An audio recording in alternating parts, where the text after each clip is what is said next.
we interrupt our program to bring you this important message. Have you ever wondered why the news plays the same 5 stories again and again? Let me give you a little hint.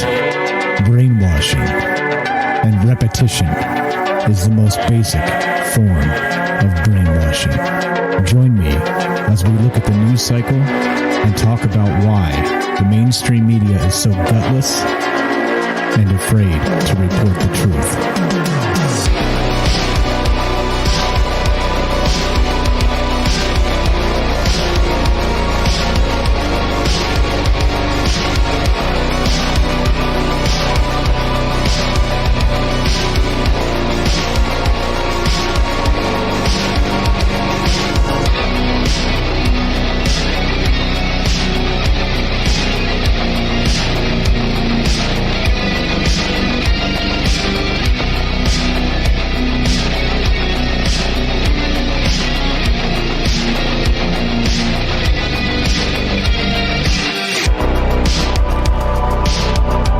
All right.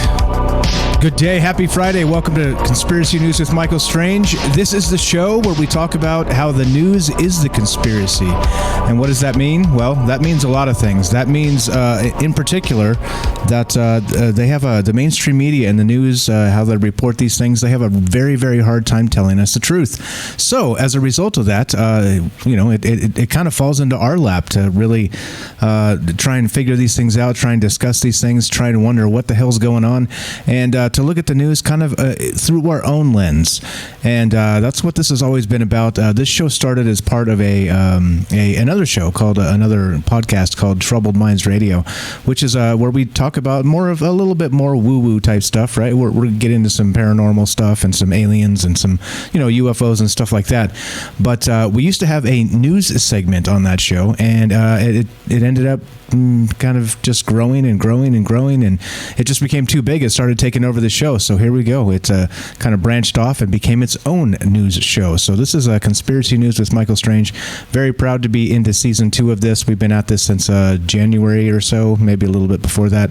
So like I said, try and wear the same socks every day for any amount of time, and same color socks. It's difficult, meaning it's just hard to sometimes it's hard to push yourself to make these things happen. But here we are making these things happen. So like I said, very proud of this, and very proud that you guys are happy about this. Like I said, it's difficult to do a lot of things. Well, one, be happy with yourself. 2, have folks out there that enjoy the content being put out. So I appreciate all the folks out there listening, all the people in chat, all the people supporting the show. Like I said, like I always say, it means a lot. It makes it a ton easier to do. As we were getting going here, there's a countdown in the Discord. Jay with the 15 minutes to showtime, 12 minutes to showtime, 8 minutes to showtime, and I'm like, shit, I'm stressing out, and I'm like, oh god, I'm on the clock. No, I'm just kidding. It's fine. But like I said, it's good to be loved. I appreciate it a lot, guys. And this show is with exactly that. It's about the news. So just like the other show, Troubled Minds, this show is I value the transparency of the process, meaning that you can basically I do my best to not come to many conclusions. I'm going to tell you my opinions here and there, but I'm not going to spend an entire a whole damn show trying to make a point and change your mind about something. I don't care. Honestly, not that I don't care about you. I don't care what you believe, meaning that, in the way the news works today is they spend so much time trying to, make you hate people that believe differently than you. And so, to me, at your core, it doesn't matter to me what you believe. You believe what you want to believe. If you're religious, you're not religious. If you're whatever it is, you figure those things out. There's so many personal things that are basically none of my damn business. That why should I spend my time trying to track down what you believe so I can hate you? You know what I mean? It's just so dumb. And that's what the mainstream media is. That's what the news does, and here we are trying to combat this. And if there's one message that I have to put out there to everybody, this show, the other show, every time I've ever done this, is that it's exactly that. You don't have to hate people you disagree with.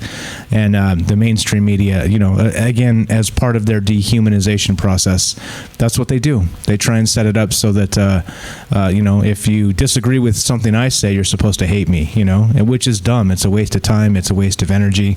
Like if you don't agree with something I say, maybe try and consider why I said it. And then, maybe it may enlighten something or maybe kind of send you down a road that you didn't expect and maybe change your mind slightly. And not to agree with me, to maybe change your view of the world. And so that's really what this is about. It's not about changing people's minds. It's about kind of opening up concepts and trying to be open-minded about things. So anyway, with all that said, back to the transparency portion I was talking about before I started rambling. We have an open phone line as always. I share my links as always, so you can find the sources where I got this information from.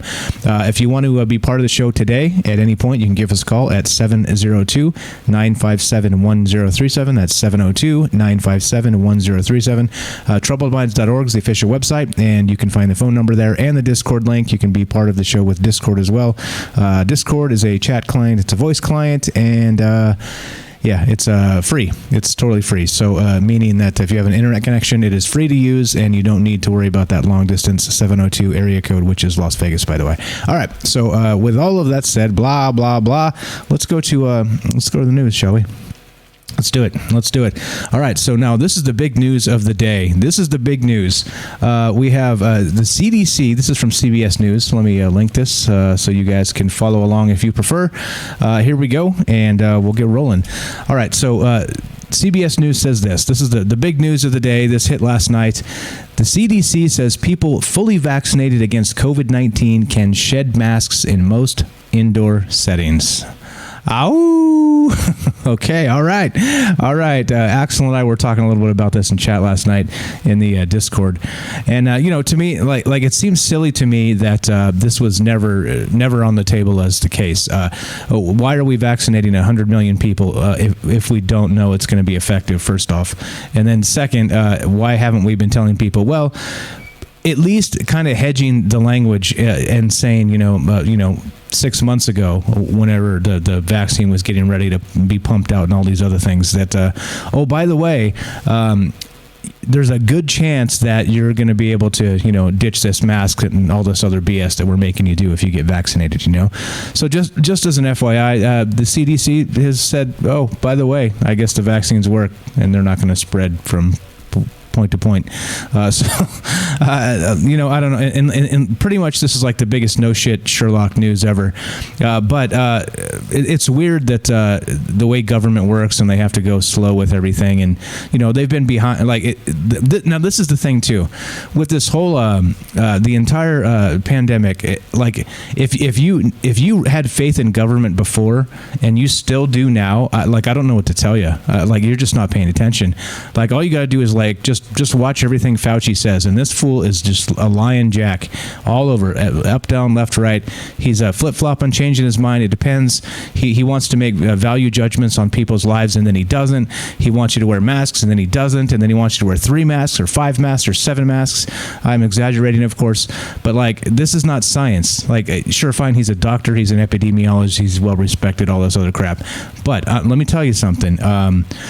All the information that's come out from not just the WHO, the CDC, the federal government, both federal governments, both administrative, both executive branches, that would be Trump and Biden. It's been all over the damn place, right? It has just been like a giant shit show, and instead here we are, still trying to have faith in government, right? It's there's so much, and don't get me wrong when I say these things, It's more about the actual apparatus of the government and all the red tape and all the BS and all the politics and all the crap that they have to go through to get anything done, right? And I think this is intentional, to be honest. I don't think that think about. Okay, I'm going to actually diverge to that in a sec, but what I was starting to say there is that I don't think that just by default people that work in the government are terrible people. That's not what I mean. There's a lot of very good people that work in the government. Okay, it's like anything else. It's like kind of crapping on cops and saying, "Oh, all cops are bad." That's the dumbest thing ever, right? Or saying, "Oh, all boomers are bad." It's the dumbest thing ever. Like there's no statement you can make that will make me agree with you, period, that you're like being able to tell me that an entire demographic is one way. It's literally it's prehistoric thinking, because clearly we're individuals, right? It doesn't matter how you paint us or what you call us, or we're still individuals, and we still have our own beliefs and our own thoughts and our own dreams and all these things. So no, I'm not going to buy that. You'll never change my mind. Sorry. In case you wanted to, probably you don't, and that's fine. But okay. So point being is that with the government here is that notice how they never try and streamline any kind of process, right? It's always adding red tape. It's always adding this or that. It's always adding something, right? It's always adding new committee this, new that, new the other thing. And so you have to go through a ton more, just a ton more, just more hoops to jump through. It's always more hoops, right? And then so where in some cases, like gridlock is a good thing because they can't run away and just do stupid shit without being checked, the whole checks and balances. But when you like make the entire system a check and a balance on each other, and investigations back and forth on partisan bases, and it becomes disgusting. It just becomes an entire shit show. And so my point being for all of that is that if you still believe in the government, in the full power of the federal government as something that's does not need reform at this point, I just don't know what to tell you. It's so broken, and this is a perfect example of just a very simple thing that, like I said, you can hedge your language, and you could talk about this 6 months ago, but they tight-lipped, wear 5 masks, the Fauci flip-flop, the this, that, the other thing, all the bullshit, right, that we've heard, and now suddenly this is the announcement. This is why I got triggered by this yesterday a little bit, because again, by the way, the CDC says people fully vaccinated against COVID-19 can shed masks in most indoor settings. Gee, thanks. So, quote, today, CDC is updating our guidance for fully vaccinated people, the CDC director, Dr. Rachel Walensky, said Thursday at a White House COVID-19 briefing. Anyone who is fully vaccinated can participate in indoor and outdoor activities, large or small, without wearing a mask or physical distancing. If you are fully vaccinated, you can start doing the things that you had stopped doing because of the pandemic. Yeah, there you go. Like I said, no shit, Sherlock. That has literally been the premise of a vaccine the entire time, right? Literally. And if it's not, well, what the hell were we doing? So, whatever. I don't want to get into the vaccines and all this other stuff and Bill Gates and, some of that other. Holy crap, my dog's in the other room and she's still chirping. But, like this is the type of thing that drives me nuts about the government, all right? So there you go. There's my soapbox moment for the day. And this triggered me a little bit yesterday. Like, I'm like, no shit. Really? Like, why are we 6 months late saying this? We could have like carrot on the stick type of thing, right? Like if the goal from the government is to say, hey, get a bunch of people vaccinated. Why weren't they saying this 6 months ago? Oh, by the way, if you get vaccinated, you might be able to go back to your normal life very soon, right? Well, you can't say that, right? Because no, you got to wear the mask. Once you're vaccinated, you got to wear the masks. You got to do this, you got to do that. The distancing, that. Joe Biden in these press conferences, nobody 1,000 feet from this man, and he's wearing 2 masks. Like, what the hell is going on here? Like, if this isn't just a stupidness for stupidness' sake, I don't know what is. It's just dumb. Anyway, I'm over it. Let's go. All right, this is from ScienceAlert.com, and this is pretty cool. As you know, I like to watch the skies and talk about astronomy and some of the things that the people out there do not. But this is a headline: hold on, let me link this. Did I link it? Yeah, I did. Astronomers discover what could be one of the oldest stars in the known universe. A red giant star 16,000 light years away appears to be a bona fide member of just the second generation of stars in the universe. According to an analysis of its chemical abundances, it seems to contain elements produced in the life and death of just a single first-generation star. Therefore, with its help, we might even find the first-generation stars ever born, none of which have yet been discovered.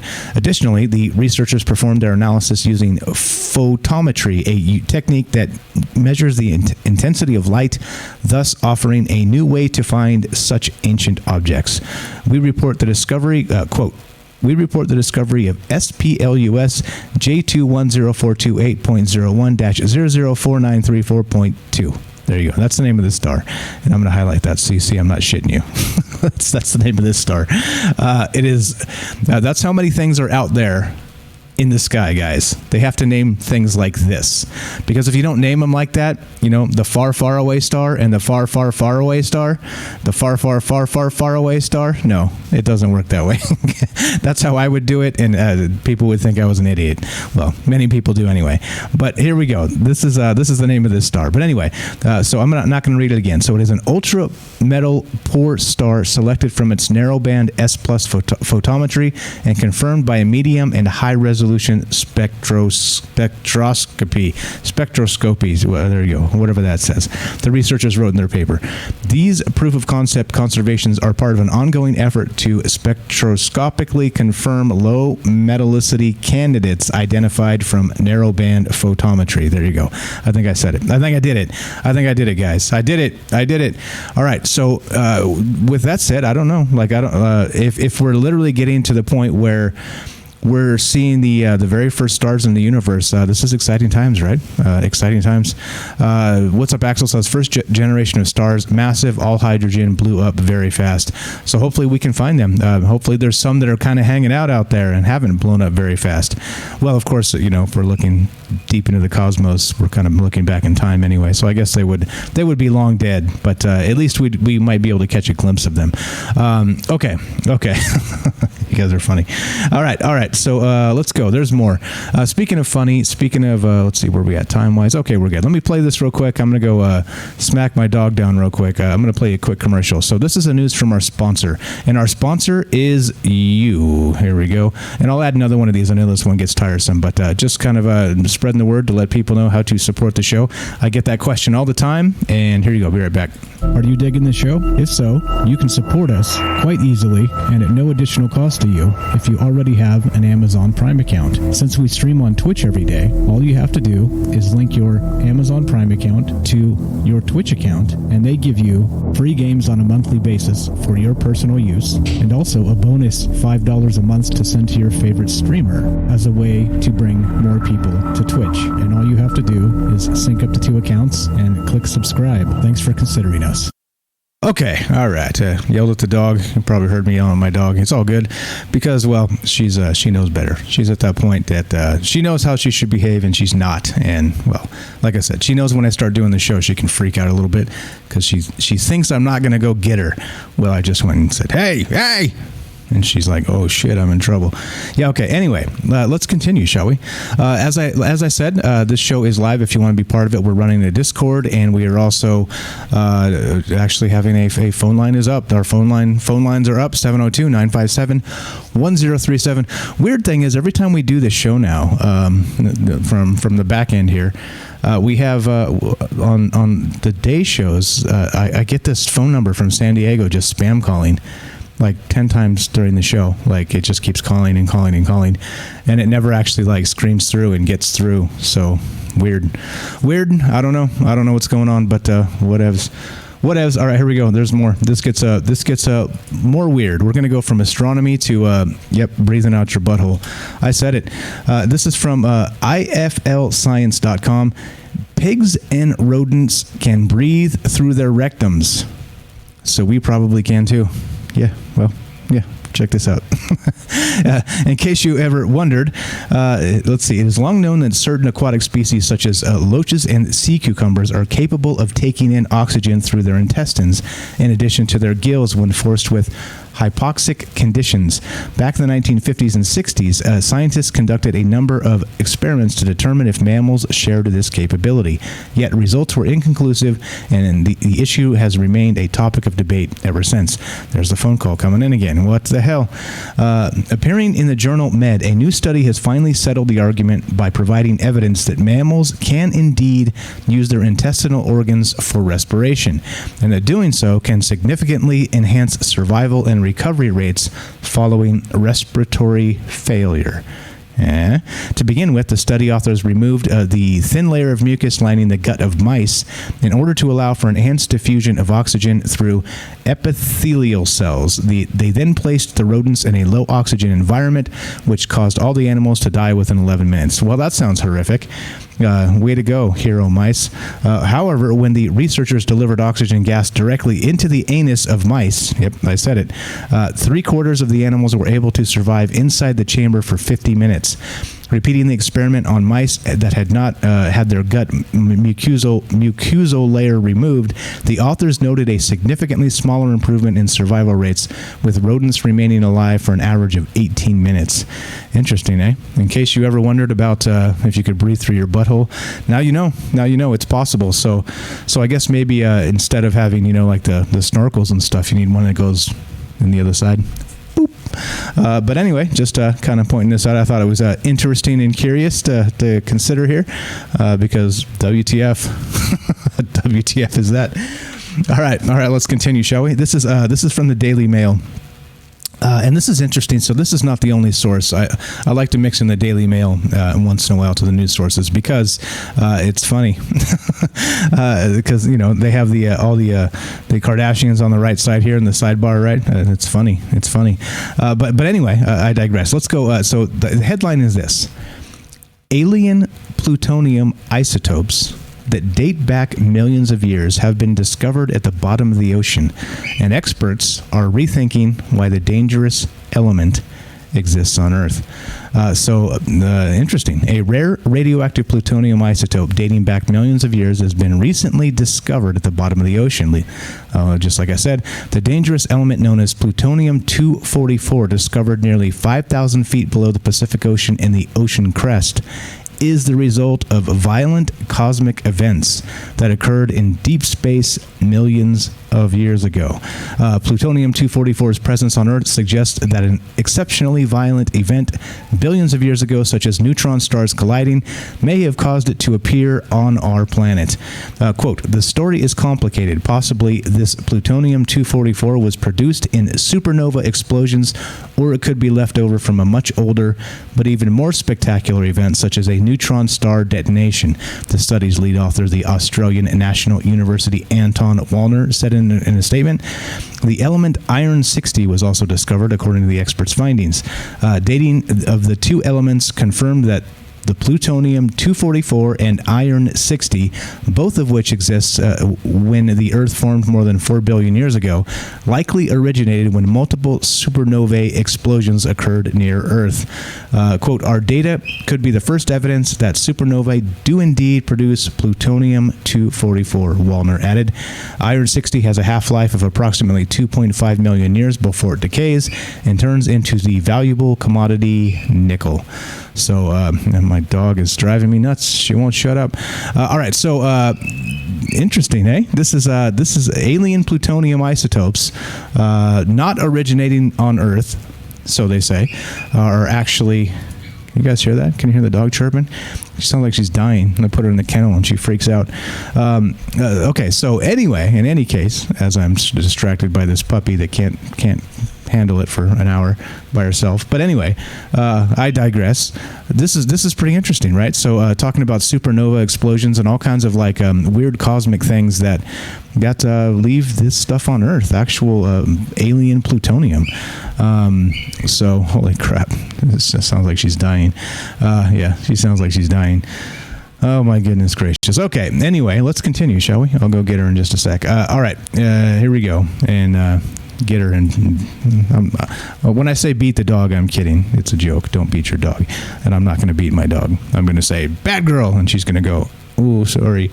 Okay, anyway, we're going to go to arstechnica.com. Here's another one. We talked about this last night on the Troubled Minds. Actually, we did an entire 3 hours talking about Mars and all the news surrounding Mars. which is an interesting bunch of stuff. There's a ton of stuff happening. Like I said, if you want the recap of all that stuff, go listen to last night's show. It's probably a pretty good one. I don't know. I can't tell anymore. I think they all suck, but meaning that there's kind of like a baseline. You made it through. Good job, Mike. Was it good? I don't know anymore. But meaning I hope it was good. But check it out. There's a lot of information about Mars last night, and including this. We talked about this. This is happening today. I'm not sure if this has happened or it's about to happen. As far as what time? Let's see. We're at maybe 3:30, so that's going to be 6:30 Eastern. I'm not sure. Let's check it out from the article. But China is about to attempt a highly ambitious landing on Mars.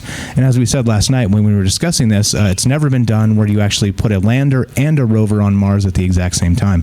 And so they're doing this, and an orbiter, by the way. So the orbiter actually achieved orbit on Mars like a couple months ago, and then now they're going to put a lander and a rover, and that's happening today. So here we go.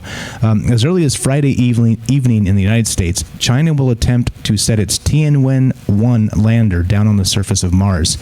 After weeks of speculation, the China National Space Administration confirmed that the country will seek to land the mission, including its own Zhurong rover, sometime between 2300 UTC, Friday, May 14th and May 19th. Named after the ancient fire god of Chinese mythology, the Zhurong rover has a mass of about 240 kilograms. This means the Chinese rover is comparable in size to Spirit and Opportunity rovers that NASA landed on Mars in January of 2004. There's a lot of intrigue surrounding the high-risk mission. Before this mission, China had never sent a spacecraft to Mars. In the single spacecraft, the country packed both an orbiter and a modest-sized lander with a rover. Moreover, no country other than the United States has successfully soft-landed a spacecraft on Mars or deployed a rover. Other countries have tried and failed multiple times. Now, interestingly, too, about that is that I think it's notable that this stuff is hard to do. This is not easy. This is a hard thing. And as we saw when the Bereshit lander from Israel tried to land on the moon, we're not talking to Mars, we're just talking the moon. First, the thing got out of control. It left their what was that, 6 or 8 months ago? It they lost control of this thing in space. They thought they lost it entirely, and then it came back online, and then they tried to land it on the moon, and it crashed spectacularly. And so what we were talking about last night is from some of the other articles we were looking at. It seems as of right now, it's about a 50-50 chance, at least in past numbers, of landing something successfully on Mars. So there's a likely chance, like there's a coin flip chance here, that this thing could crash and burn and just end up in a pile of rubble or smoke or fire or whatever, right? So I think that's the thing. This is neat. This is good. This is cool stuff. This is this is where we need to go, as we talked about last night a little bit. There are some other implications about being on Mars or some of these things, but I think this is good. Technology is good. I think I agree with Elon Musk that we need to eventually be a multi-planetary species, and this is the way to do it. You got to start somewhere, and it's good. It's good. I just hope that the Chinese and us can figure out a way to coexist up there and not be undermining each other constantly like we're doing down here on Earth. Anyway, that's there you go. There's my peacenik moment for the afternoon, and I'm gonna go get this dog because she literally sounds like she's dying, and that's just being bad. She's just being super bad. So I'm gonna play one more word from our sponsor. Actually, I want to just play just a little bit of music, and then I'm gonna go get her. I'll be right back.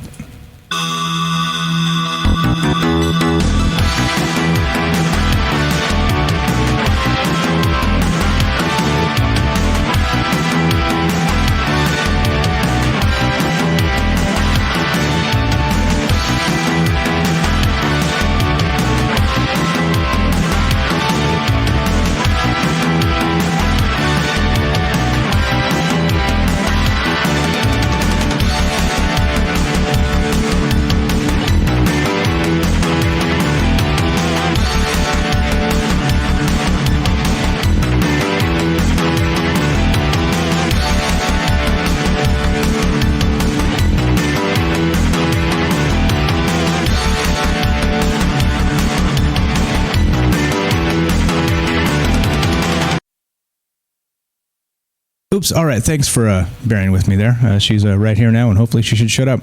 Hey, chill out. Chill out. It's okay. It's okay. We're almost done, and then we'll go play fetch. All right. So, again, so this is happening right now, apparently, or about to happen. So this is pretty cool stuff. Like I said, China is about to attempt a highly ambitious landing, and pretty good. Pretty good. I think that, like I said, we should, this is the stuff we should be doing. Whether people can live there long term is another question entirely, probably for another whole show. But good stuff. Good stuff. So, all right, let's continue, shall we? There's more. There is more news, as always, right? More news that's not political and bullshitty and twisted and lied about, unless the source here is. I'm not trying to do that to you. All right, so here we go. Here's a pretty cool one too. Just recently, many of you saw that they did actually I'll read it from the article. This is from ScienceAlert.com. Here's how many years in advance we'd need to stop a killer asteroid coming for Earth. Yeah, well, this sucks. Last month, experts from NASA and other space agencies around the world faced a troubling hypothetical scenario. A mysterious asteroid had just been discovered 35 million miles away, and it was heading for Earth. The space rock was expected to hit in 6 months. The situation was fictional, part of a week-long exercise that simulated an incoming asteroid in order to help U.S. and international experts practice how to respond to such a situation. The simulation taught the group a difficult lesson. If an Earth-bound asteroid were spotted with that little warning, there's nothing anyone can do to keep it from hitting the planet. Seriously?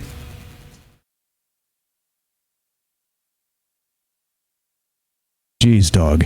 The simulation, okay, there we go. The experts determined that no existing technologies could stop the asteroid from striking, given the scenario's 6-month window.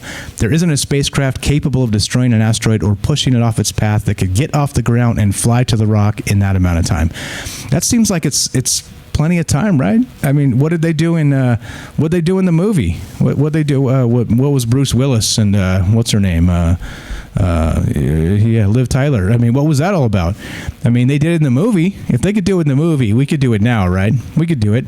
I mean, I don't know. 6 months seems like plenty of time to get a rocket off, but who knows? Apparently not. Apparently, we would end up dead. So this tabletop exercise they did, it was a week long, and it turned out that we lost Europe, or a big chunk of it. So this imaginary asteroid actually got through our defenses because we couldn't muster any defense whatsoever in a 6-month time frame, and boom, later Europe, and that's what happened. So this is a little bit.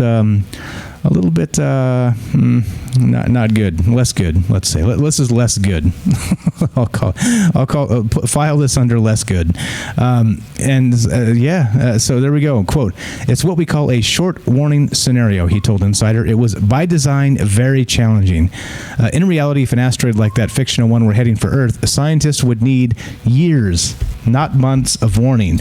5 years is the minimum, according to Chodas." This is the guy, Paul Chodas, Chodas, manager of NASA's Center for Near-Earth Object Studies. So 5 years is the minimum, they say. Really? So for us to do a damn thing about it, we have to spot this thing 5 years out? That's a holy shit, man. Because really? I mean, that seems less likely. Doesn't that seem a lot less likely of us actually spotting this thing with a 5-year window? I think yeah. That's not good. That's not good. So meaning we're extremely vulnerable if something kind of pops up that we didn't see, and it's one of those oh shit moments, right? We've seen those movies where it's like end of the world and the meteor's coming, and everybody's praying and drinking and having sex because what else can you do? And as I joke about that, but that's probably what would be happening. But anyway, here we go. So this is happening. They say we need a 5-year window to be able to do anything about an asteroid strike. And that's, again, a little bit terrifying, if you ask me. A little bit terrifying.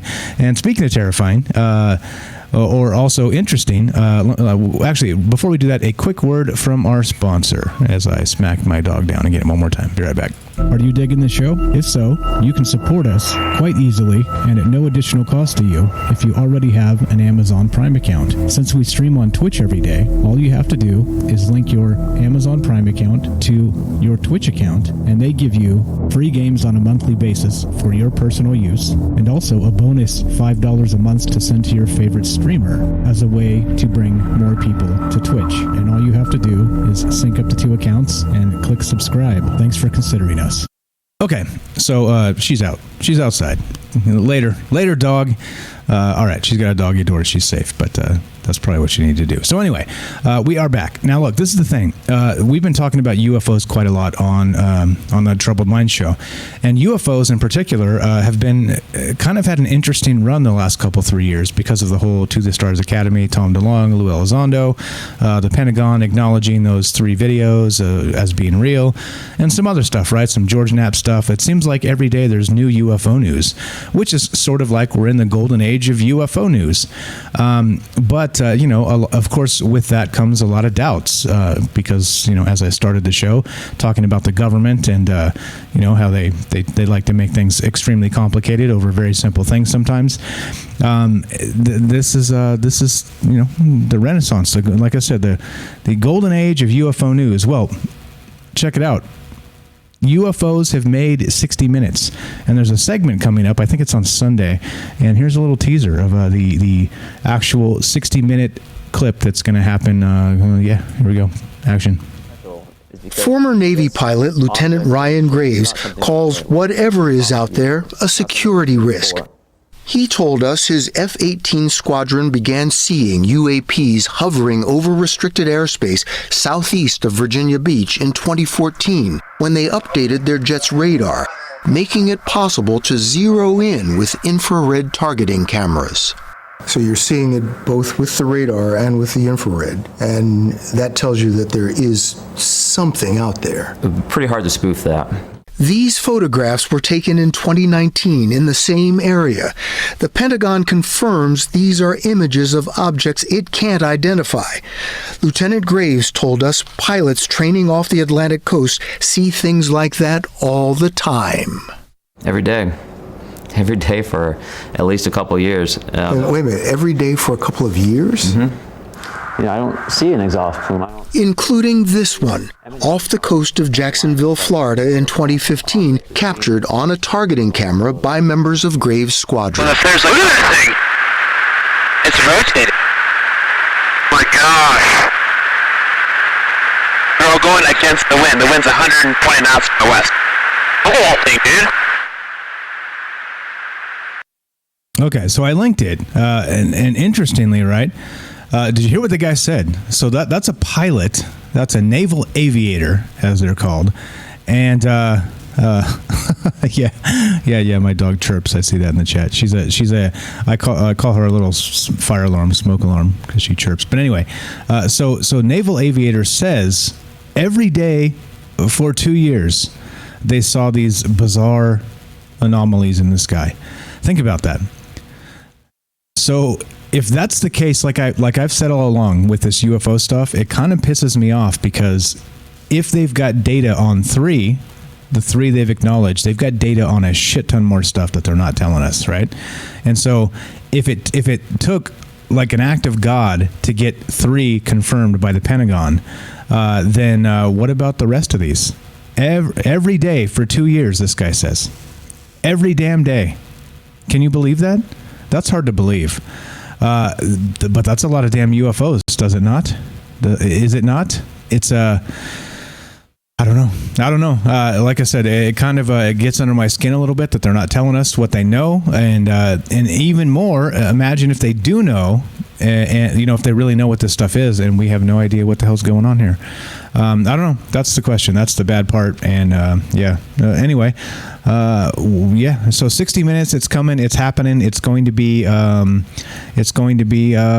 Sunday, I believe. Isn't 60 Minutes on Sunday? I don't know. I never watched that shitty show. More propaganda for the most part. But it's interesting that they're going to have an actual segment on UFOs on 60 Minutes, which is a national show, right? It gets national attention. It gets coverage after the fact. It starts conversations, hopefully. But we'll see. We'll see. So I'm looking forward to that. It's UFO Twitter's blowing up about it. Oh my god! There's gonna be a UFO on 60 Minutes. Who cares, right? I mean, come on. Let's. I guess every little bit counts, but holy shit, come on. We can't get that excited about these things. All right, anyway, let's go to phys.org. This is pretty interesting, more interesting stuff. To make particles flow more efficiently, put an obstacle in their way. Who'd have thunk it, right? Who'd have thunk it? So this is pretty cool stuff. Scientists used to perform experiments by stirring biological and chemical agents into test tubes. Nowadays, they automate research by using microfluidic chips the size of a postage stamps. In these tiny devices, millions of microscopic particles are captured in droplets of water, each droplet serving as the test tube for a single experiment. The chip funnels these many droplets one at a time through a tiny channel where a laser probes each passing droplet to record thousands of experimental results each second. These chips are used for such things as testing new antibiotics, screening drug compounds, sequencing the DNA and RNA of single cells, and otherwise speeding up the pace of scientific discovery. The problem, however, is that droplets racing toward the narrow end of the funnel can become congested and collide, breaking up in a way that can foul experiments, just like shattering test tubes in the old days. Quote, "It's like a traffic problem, like several lanes of cars trying to squeeze through a toll booth," said Cindy Tang, an associate professor of mechanical engineering at Stanford School of Engineering. But her lab recently showed how it was possible to make microfluidic experiments far more efficient by putting near the base of the funnel tiny traffic circles that cause droplets to line up in an orderly fashion so they can zoom through the system with far fewer collisions. Amazing, right? Amazing. Science is great. This is great. Nice. Baby traffic circles for the microfluidics. Yes, good shit. All right, just wanted to point that out as something fun I thought was curious and interesting. Sometimes, the thing that seems least obvious is the thing that's maybe the thing to do. All right, we got a call here on Discord. Let's go to Axel. Axel Steele, what's up, my man? You're on Conspiracy News. How are you? Hey, Michael. It's been a while. I figured I'd call. Right on. Appreciate it. Talk UFOs. Hell yeah. Go ahead. I was just going to say, I also have an annoying dog who is demanding my attention right now. Yeah, see? You get it. She's actually settled down quite a lot. When I ended this season 1 of Conspiracy News, she was just that constantly. She wouldn't shut up. I was just like smashing my head into the wall. But now she knows she shouldn't do that. And so now when she does it, she's literally acting up intentionally. And that's the thing that really gets my goat. Wants attention. Exactly. Yeah. My problem is that normally when I listen to your show, I take him out for a walk. So now I'm sitting at home because it's the news show. It's not evening yet, and he's hearing you, and he's like pestering me to go outside. Oh, nice! I'm the walk prompt. Nice. But anyways, UFOs. If these things are all over our restricted airspace, like, come on, they have to be our drones, right? Like, this just our experimental aircraft, and they're, because there's a long history of like. Using UFOs as disinformation about our own experimental craft. We talked about it a while ago. I can't remember that guy's name now. The guy out by Dulce Basin, like those people. Phil Schneider. Yeah. So if they're over our bases, come on, they're probably our planes. Well, think about that. So the dude said every day for 2 years. I mean, that's a hell of a lot of UFOs. And so if he's a pilot, now this is what gets my goat as part of this. So is he coming out and saying that there were literally every single day we saw unidentified things that we have no freaking idea what they are, and like without any kind of spin, because I can't really talk about the things I can't talk about, but here's what I'm going to say. You know what I mean? If he leaves out one critical detail, like, oh, by the way, every day for 2 years we were also testing our radar against unknown things in the sky that were kind of broadcast out there by whatevers. You know what I mean? If he said that, right, it means those aren't UFOs at all. So that's kind of the thing that gets me with this government stuff, is they never tell you the full truth, and then a lot of it's this clickbait BS, because that seems extraordinary, doesn't it? If literally we're talking about actual UFOs in the sky every day for 2 years, then that's incredible. Like, that's literally like, holy shit, they're everywhere, right? Yeah, well, but all in the same place. I mean, it's the, there's things that, it doesn't shock me that there's things in the sky every day over restricted airspace near a military base. I mean, that would be where I would expect things that you don't know what they are to be, right? Yeah. There's plenty of private pilots and stuff. So if these things were really everywhere, there'd just be tons of reports on these things. I mean, lots of people fly around. Yeah, exactly. And I guess they might be too high. I guess not a lot of people fly around at like 30,000 feet. I'll take that back. If he's high up, then that's really just commercial airliners and military craft. Right. Well, when we do get quite a few reports from commercial airliners too, it's just they get suppressed by the FCC and is the FCC? No, the FAA. FAA. Yes. So I mean, that's part of it too. And so I don't know. Like I agree with you that there's something going on here, but so if they're ours, then they got to be China's, they got to be Russia's too, right? So let me get you back in here. If they're ours, they got to be China's and Russia's too, right? In some capacity, or some other countries, maybe India or who knows. Because it can't just be us. It can't just be like no, there's no way. I guess we'll have to watch 60 Minutes, I guess. But if there are things showing like unusual aeronautic capabilities and stuff, I know that was some of the reports, like they're motionless and high wind and stuff like that. I mean, that could be, new technology. I mean, I assume China and Russia have their own active drone programs, but I mean, drones tend to be pretty short range, but I guess they could have agents putting drones up over our bases. But you figure if the Air Force really didn't know what these things were, and you think they'd make an effort to shoot them down if they're over restricted airspace at some point, you know what I mean? Or communicate with them or whatever. Like, because if a Russian airplane was over our air bases, they'd call them up on the radio and be like, what are you doing here? Yeah, exactly. You have to leave. Right, exactly. Like, you're in restricted airspace. If you don't turn around right the fuck now, you're going to get shot down. Like, that's the type of communication that would happen. And you're right. And so clearly, there's a lot of data that's probably been, I'll bet you they've tried that, right? And they had no communication back and things like this, assuming these are actual UFOs. But that's a lot of the data that we don't know, like radar data, the infrared data. Like, there's actual, I'm sure there's footage of these things, actual video, like high-def video footage. That if he says every day for 2 years in one spot, that's incredible. Where's all the damn data? We have 3 shitty videos. 3. Right? Yeah. It is something like, even if they really were right. Okay, so let's the maximalist position that these are really UFOs and no one in the government has any idea what they are. Why would they? You're right. Why would they just give us 3 pictures? They would be like, hey, people, try and help us figure out what these things are. You'd want to get it out to, probably you'd have to swear them to secrecy, but you'd want to get it out to civilian scientists or whatever and try and figure out like how these things were working and why they're here or how to communicate with them. I guess it's possible they're doing that and we don't know about it, but I doubt it, I guess is what I would say.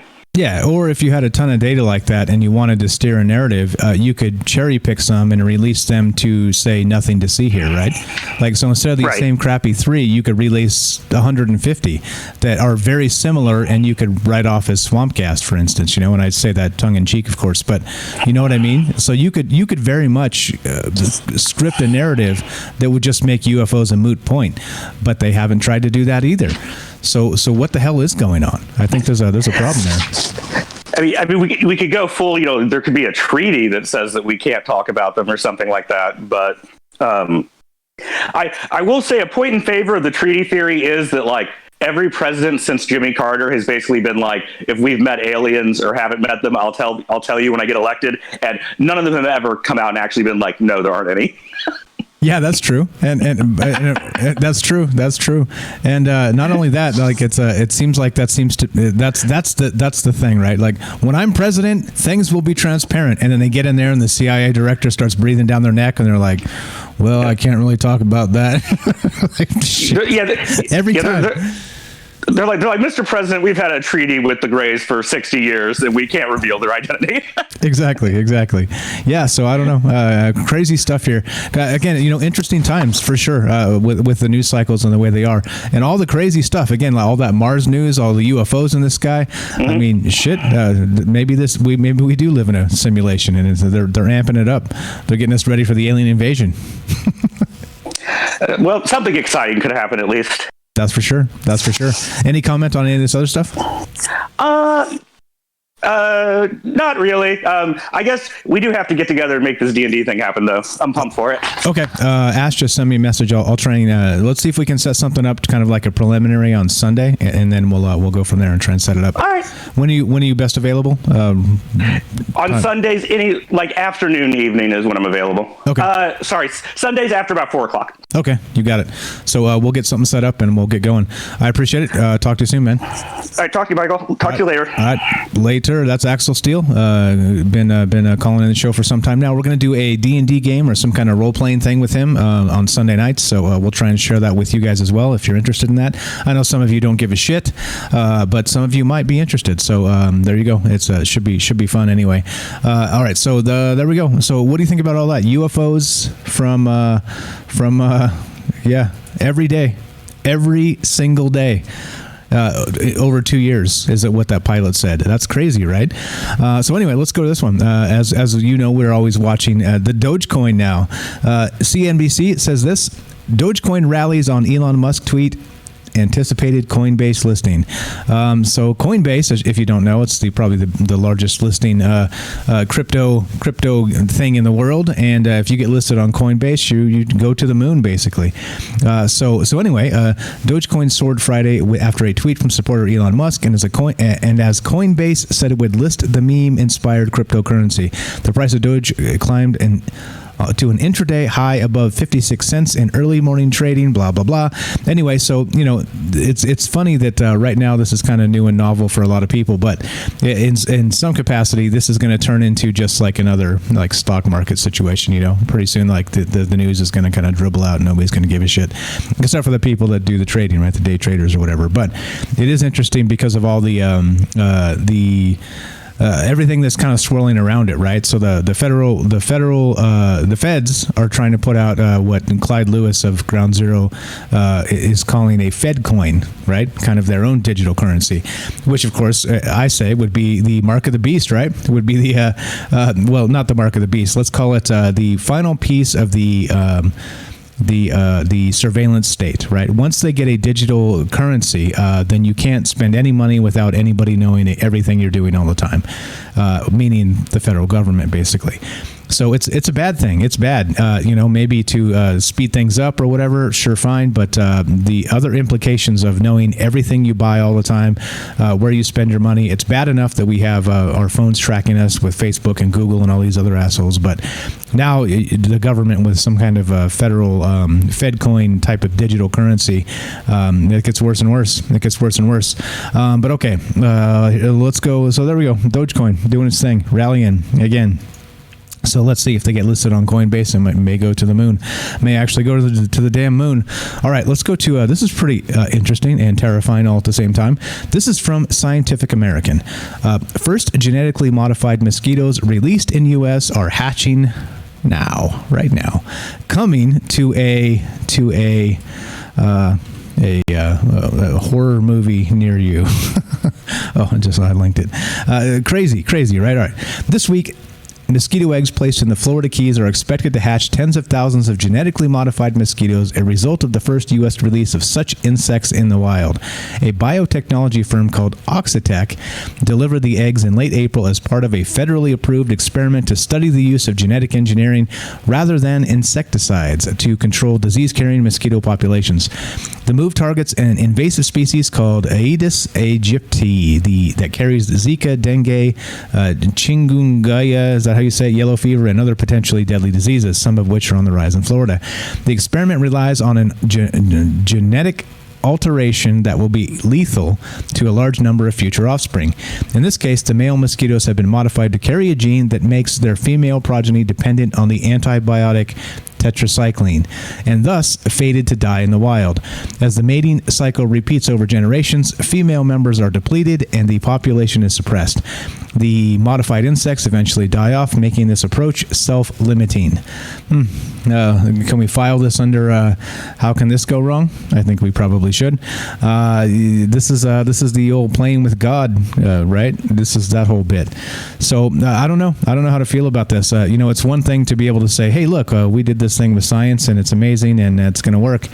And it's another thing entirely to release things into the wild that haven't actually come from the wild, right?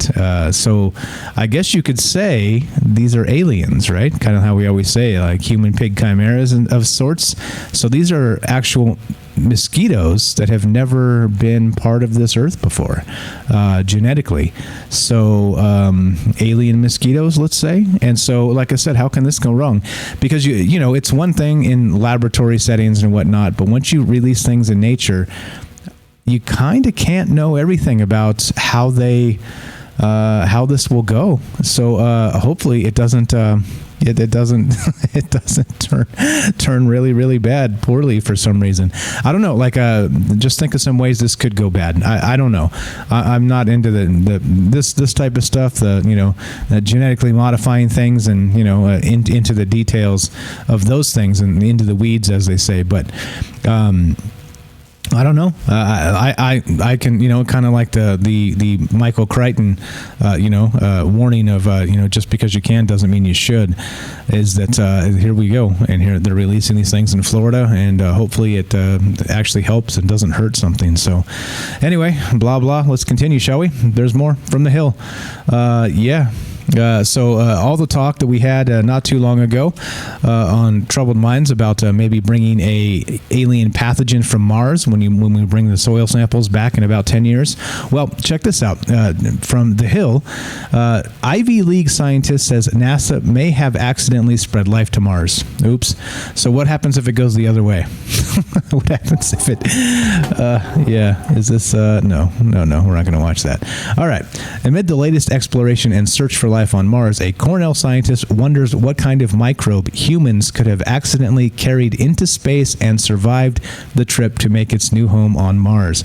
Cornell University geneticist Christopher Mason wrote in a May 10 piece for the BBC that life discovered on the red planet might have actually originated on Earth in NASA labs, despite thorough on-site cleaning procedures and spacecraft assembly in specialized rooms. Spacecraft like Perseverance rover are built in meticulously sterilized rooms piece by piece, with each component cleaned before being added.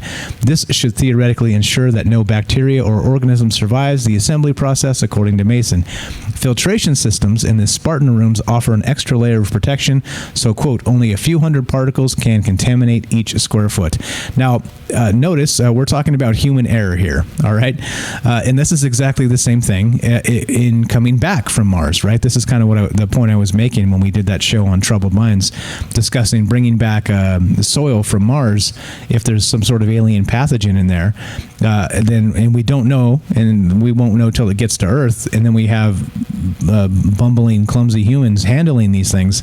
It could be terrifying.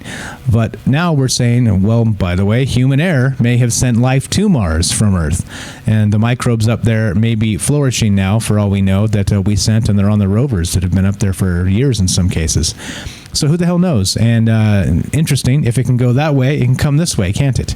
You can go two ways with this. So, yeah. Black goo, black oil coming to an eyeball near you. All right, where are we at time-wise? Perfect. Okay, so... check this out. This is we talk about these little dogs, these digi dogs, and these other things, right? The Boston Dynamics and some of this other stuff. Check this thing out. There's a new one. It's called what is this called? Ghost Minitor. All right, not like the Minitor of old, with the maze. Not that Minitor. The Minitor. Minitaur. And so this thing is a medium-sized legged robot platform. It's a high-torque, brushless outrunner, motors, and specialized leg design. Let this machine run and jump over difficult terrain. High-speed and high-resolution encoders let the machine see the ground through the motors and adapt faster than the blink of an eye. Right? It sounds, you're like, all right, Mike, whatever. This looks like a little thing, right? Oh, yeah? Well, check this out. You want to see what this MFer can do? Check this out. This is a little terrifying. Action.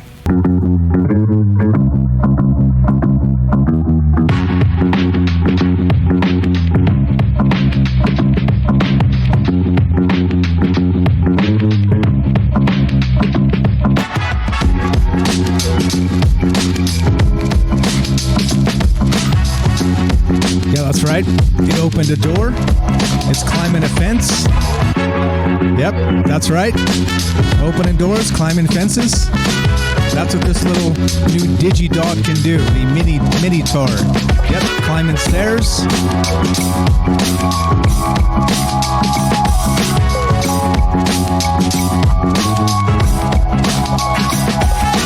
Its makers say it can be used in search and rescue. I'm going to mute that and play that again. I'll loop it a couple times so you guys can actually see what the hell's going on here. But this is the Minitor. It might be the first practical quadruped robot. And you see here, it's actually jumping up and opening the door. It's actually opening the doorknob and then just pushing the door open and walking in. What's up? What's up? Here it comes. You thought you closed that door? Nope. And look at this thing. It's climbing a fence. Yep. It's got these little legs and it's just climbing a fence. No problem with stairs. Basically, this thing can get into anywhere. All right. And so, yeah, this is happening. This is real life and this is going down. So the other big ones from Boston Dynamics, they seem a little more scary. This one seems a little more utilitarian, you think? It can, open doors, climb stairs, climb fences, and they say search and rescue. Search and rescue. Oh, okay. Or how about search and destroy? What about that? Search and destroy, huh? But okay. All right. So these things do creep me out a little bit. Like Helena says there, these robots do freak me out. I agree. I kind of agree.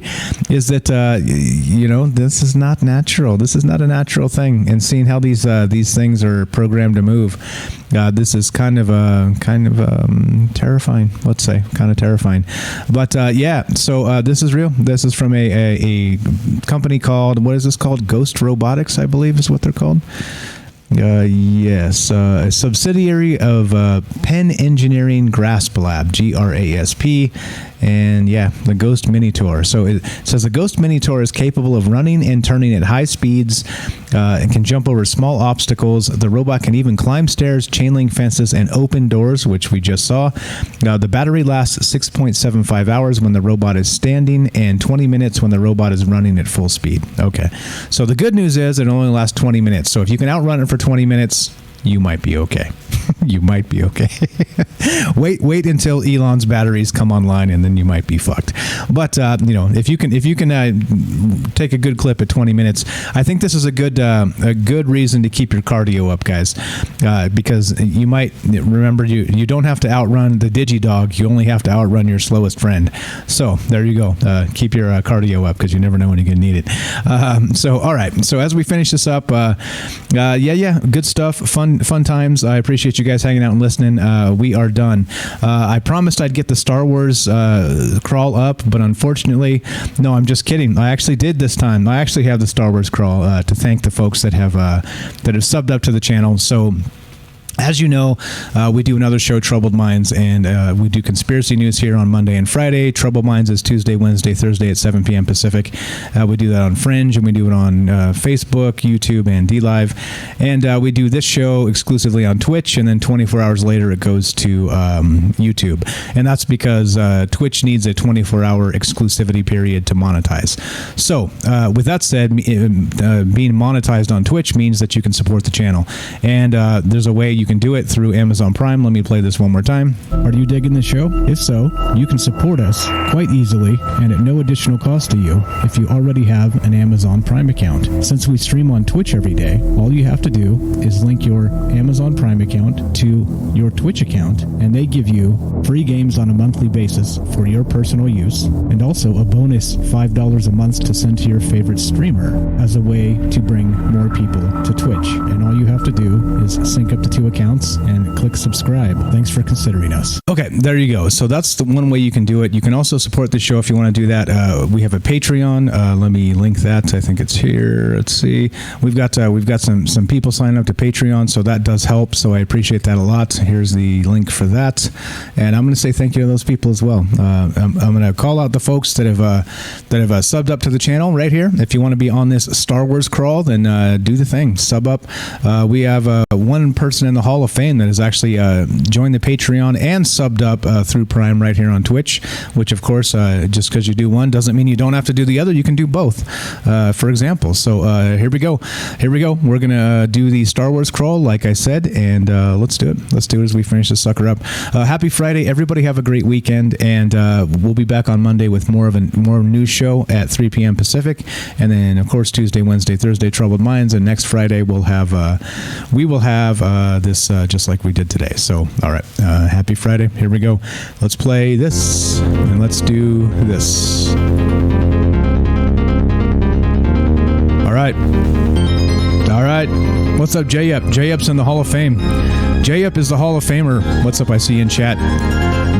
J-Up has actually subscribed to the Twitch channel and signed up to the Patreon. Thank you. And here we go.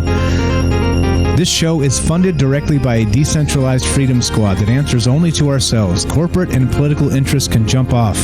Here's our Twitch subs. Thank you, AJ Dare, Alien Nichan, Dark Devious, 40s AM, J-Up, Jay from New York, Monochromatic, Noble Kal-El, Not the Golf Channel, Quint67, Super Vike 1, Satan Claus. Actually, I take that back. We have 2 people who are Hall of Fame Patreon supporters. We got Alien Nichan, who also has subbed up to Twitch, Axel Steele, J-Up, and Twigs. And so we got Alien Nichan and J-Up, who has also done both. So there you go. If you want to support the channel, you know how to do it. I've given you all the tools. All the tools are available to you. Like I said, if you guys want to be in contact with me, you want to suggest shows or send articles or whatever, join the Discord, troubledminds.org. Get your ass in. Get your ass to Mars, as they say in Total Recall. And let's do it. We'll talk about all kinds of cool stuff, and easy as that. Thanks again, guys, for supporting the show. Thanks for listening. Thanks for spreading the word. Thanks for the iTunes reviews. And thanks again to J-Up and Alien Nichan for being the Hall of Famers on doing both the subscription on Twitch and also on Patreon. Thanks, guys. We'll catch you soon. Again, have a great evening. Have a great weekend. We'll see you on Monday.